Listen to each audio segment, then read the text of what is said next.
एक छोटे से गांव में राम सिंह नाम का एक किसान रहता था। उसकी पत्नी सरोज और बड़ा बेटा विक्रम। राम सिंह ने जीवन भर मेहनत करके थोड़ी थोड़ी करके 20 बीघा जमीन जोड़ी थी। वह जमीन उसके खून पसीने की कमाई थी। बुढ़ापे में वह और सरोज इसी उम्मीद में जीते थे कि विक्रम उनका सहारा बनेगा और जमीन को संभालेगा। लेकिन विक्रम शहर में पढ़ाई करने के बाद बदल गया था। वह अच्छी नौकरी करता था, लेकिन उसकी नजर हमेशा घर की जमीन पर रहती थी। वह बार बार आता और माँ बाप से कहता, पिताजी, यह जमीन अब मेरी है। आप लोग बूढ़े हो गए हो, इसे मुझे ट्रांसफर कर दो। मैं इसे बेचकर शहर में फ्लैट ले लूंगा, आप लोगों को भी आराम मिलेगा। राम सिंह हर बार मना कर देते, बेटा, यह जमीन हमारी पूंजी है, इसे बेचोगे तो हमारा क्या होगा? हम इसी से जीते हैं। तू नौकरी करता है, अच्छा है, लेकिन यह जमीन तुझे मरने के बाद मिलेगी। विक्रम को यह बात चुभती। वह चिल्लाता, आप लोग पुरानी सोच के हैं, जमीन रखकर क्या करोगे? मैं आपका बेटा हूँ, मेरा हक है। झगड़े बढ़ते गए। सरोज रो रो कर समझाती, बेटा, जमीन से हमारा रिश्ता है, यह हमारी मिट्टी है, हमारे पूर्वजों की है। एक दिन झगड़ा इतना बढ़ा कि विक्रम ने गुस्से में कहा, अगर आप नहीं दोगे तो मैं कोर्ट चला जाऊंगा, कानून मेरा साथ देगा, कहकर वह चला गया। राम सिंह और सरोज रात भर रोते रहे। राम सिंह की तबीयत बिगड़ने लगी।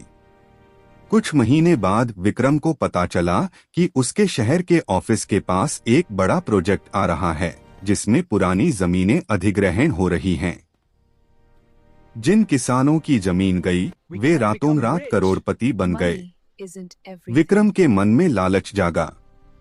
वह फिर गांव आया और बोला, पिताजी, अब तो मान जाओ, अगर हम जमीन बेच दें तो हम अमीर हो जाएंगे। राम सिंह चुप रहे। सरोज ने कहा, बेटा, पैसा सब कुछ नहीं होता। ठीक उसी समय गांव में बाढ़ आई। नदी उफन गई और आधी गांव की फसलें डूब गईं।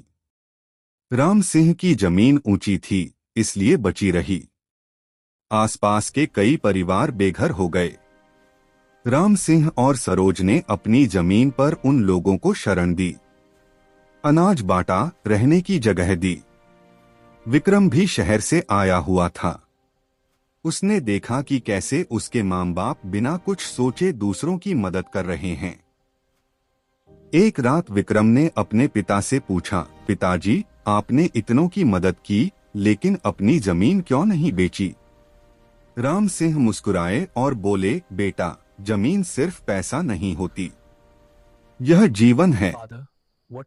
जब सब कुछ डूब जाता है, तब यही जमीन सहारा देती है।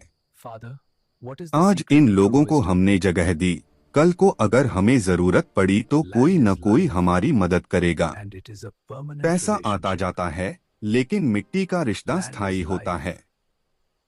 विक्रम को पहली बार एहसास हुआ कि उसने कितनी बड़ी गलती की थी। उसने माँ बाप के पैर छुए और कहा, माफ कर दो, मैं अंधा था। अब मैं समझ गया हूँ कि जमीन का मतलब सिर्फ पैसा नहीं, सम्मान, रिश्ते और जीवन है। उस दिन से विक्रम बदल गया। वह शहर की नौकरी छोड़कर गांव लौट आया। माँ बाप के साथ रहने लगा और जमीन की देखभाल करने लगा। उसने कभी जमीन बेचने की बात नहीं की। कहानी यही सिखाती है कि लालच में हम अपने सबसे कीमती रिश्तों और मूल्यों को खो देते हैं। जमीन, धन या संपत्ति से ज्यादा महत्वपूर्ण है परिवार का प्यार, सम्मान और संतोष। जो इन चीजों को समझ लेता है, वही सच्चा धनी होता है।